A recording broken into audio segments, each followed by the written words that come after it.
So ఈరోజు మనం అవగాహన కలిగించబోయే టాపిక్ వచ్చేసి నోరో వైరస్.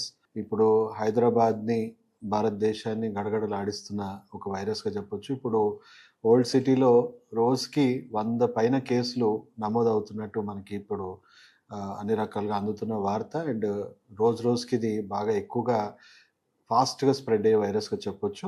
ఫస్ట్ ఈ నోరో వైరస్ అంటే ఏంటి, అండ్ దీనివల్ల మనకి ఒకవేళ ఇన్ఫెక్ట్ అవుతే ఎలాంటి సిమ్టమ్స్ మనకి వస్తాయి, దానివల్ల ఎంత ప్రమాదం మనకి పొంచి ఉంది, అండ్ తర్వాత ఇది రాకుండా మనం తీసుకోవాల్సిన చర్యలేంటి, ఒకవేళ అంటే ఇది మన రోగనిరోధక శక్తిని పెంచుకొని ఎలా మనం ప్రివెంట్ చేసుకోవచ్చు, ఒకవేళ వస్తే ఎలా మనం వైద్యం తీసుకుంటే త్వరగా రికవర్ అయిపోయి మళ్ళీ నార్మల్కి రావచ్చు అనే విషయం ఈరోజు పూర్తిగా తెలుసుకోబోతున్నాం. సో దయచేసి వీడియో పూర్తిగా ఫస్ట్ నుంచి ఎండ్ వరకు వినాల్సిందిగా మనవి.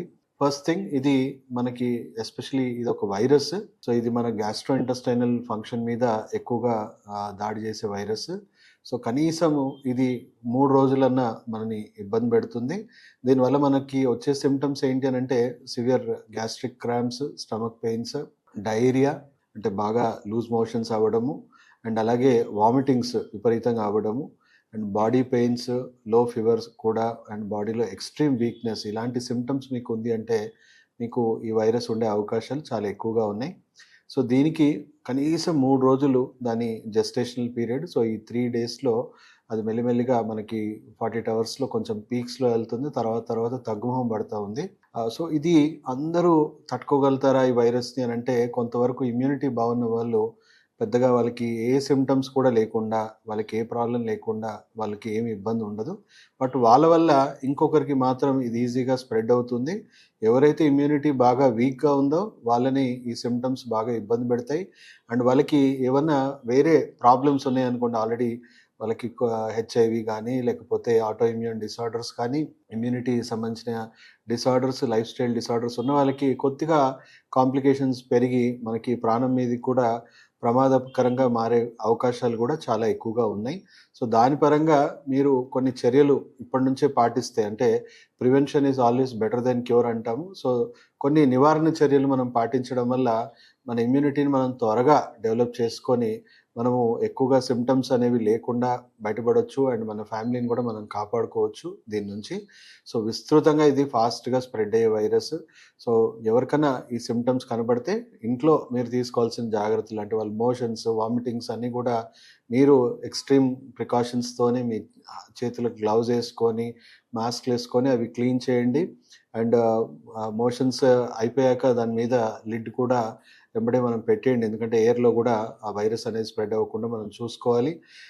తర్వాత క్లీనింగ్ బాగా హైజీనిక్ ఉండాలి. మనం తినే ఆహార పదార్థాలన్నీ కూడా వీలైనంత మటుకు ఈ బేకరీ ఫుడ్స్, జంక్ ఫుడ్స్ ఏవైతే బయట ఓపెన్గా ఉంటాయి చూడండి, ఆ ఫుడ్స్ అస్సలు తినకండి. ఎందుకంటే వాటి మీద ఈజీగా ఈ వైరస్ అనేది, ఎందుకంటే వాళ్ళకు ఉందనుకోండి ఆ వైరస్, ఈజీగా కంటామినేట్ అవుతుంది ఫుడ్ ద్వారా. సో బయట ఆహార పదార్థాలు వీలైనంత మటుకు అసలు తినకుండా ఉండడమే బెటర్.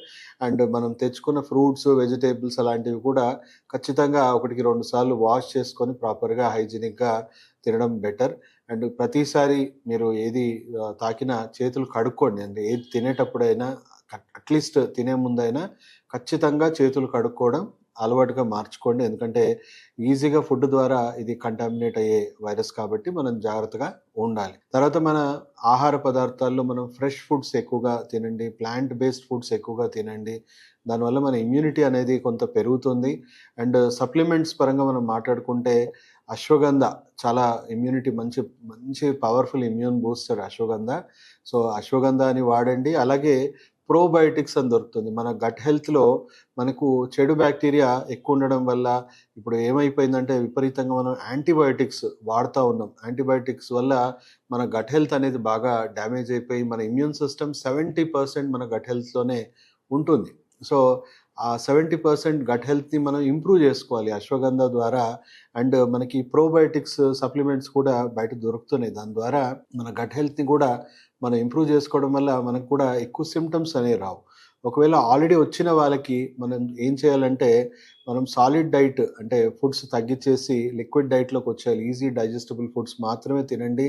అండ్ వీలైనంత మటుకు ఒక 1-2 డేస్ అట్లీస్ట్ మీరు కంప్లీట్ జ్యూసెస్ మీద ఉండండి. ఎక్కువ బత్తాయి రసం ఇలాంటివి విటమిన్ సి రిచ్ ఏవైతే జ్యూసెస్ ఉంటాయో ఆ జ్యూసెస్ తీసుకోవడం వల్ల మీకు రికవరీ అనేది, అంటే మీకు డైజెస్టివ్ సిస్టమ్ మీద ఎక్కువ భారం కూడా ఉండదు అండ్ ఇమ్యూనిటీ తొందరగా కోలుకుంటుంది. అండ్ తెలుసు కదా మనకి ఫాస్టింగ్, ఒక రకమైన ఫాస్టింగ్ పరంగా కూడా మన ఇమ్యూనిటీ త్వరగా మన బాడీలో ఉన్న టాక్సిసిటీని ఎలిమినేట్ చేయడానికి మన ఇమ్యూనిటీ కానీ మన బాడీ కానీ ఎక్కువగా పనిచేస్తుంది. సో ఫాస్టింగ్ అంటే మనం రెగ్యులర్ ఫుడ్స్ అన్నీ కూడా ఆపేసి complete 1 or 2 days juice therapies మీద ఎక్కువ శాతం విటమిన్ సి రిచ్ జ్యూసెస్ మనం ఎక్కువగా తీసుకోవడం వల్ల త్వరగా ఫీవర్స్ కూడా సబ్సైడ్ అవుతాయి, త్వరగా ఇన్ఫెక్షన్ కూడా సబ్సైడ్ అవుతుంది, మినిమల్ సఫరింగ్తో మనం బయటపడడానికి హెల్ప్ అవుతుంది. డెఫినెట్లీ డాక్టర్ని కలవండి, బట్ దాంతోపాటు మీరు ఇలాంటి చర్యలు తీసుకోవడం వల్ల మినిమల్ మెడిసిన్స్, మినిమల్ సిమ్టమ్స్తోని బయటపడడం బెస్ట్. సో అనవసరంగా ఎక్కువగా యాంటీవైరల్ మెడిసిన్స్, యాంటీబయాటిక్స్ వాడి మళ్ళీ వేరే వేరే ప్రాబ్లమ్స్ కూడా రేపు ఫ్యూచర్లో రావడానికి ఆస్కారం ఉంటుంది. ఎందుకంటే యాంటీబయాటిక్ రెసిస్టెన్స్, యాంటీమైక్రోబియల్ రెసిస్టెన్స్ వల్లే ఈ వైరస్లు, బ్యాక్టీరియాలు మళ్ళీ మళ్ళీ మన మీద దాడి చేస్తూ ఉన్నాయి.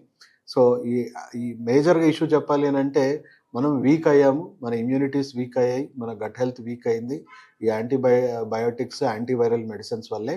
సో మళ్ళీ వీటిని కంట్రోల్ చేయడానికి కూడా వాటి మీద ఎక్కువ ఆధారపడిపోయి వాటిని మనం సేవించడం వల్ల ఇంకా ఎక్కువ ప్రమాదాలు మనం ఫ్యూచర్లో తెచ్చుకుంటాం. మళ్ళీ మళ్ళీ ఇంతకంటే అలవాటు పడిపోయిన వైరస్, బ్యాక్టీరియా కూడా మనని అటాక్ చేసి ఇంకెక్కువ డ్యామేజ్ చేసే అవకాశం ఉంది. సో వీలైనంత మటుకు probiotics, immunity boosters like ashwagandha ఇవి ఇప్పటి నుంచే వాడండి, వచ్చాక వాడడం కాదు, ఇప్పటి నుంచే వాడండి. మీకు పెద్దగా ప్రమాదం అంటూ ఉండదు. అండ్ వచ్చాక కూడా మీరు వాడుతూ డైట్ రిస్ట్రిక్షన్స్ త్వరగా చేస్తే, నేను చెప్పినట్టు మెయింటైన్ చేస్తే, కొద్ది వరకు జ్యూస్ ఫాస్టింగ్ ఇలాంటివి చేస్తే త్వరగా కోలుకొని మినిమల్ సిమ్టమ్స్తోని మీరు దీని నుంచి బయటపడవచ్చు.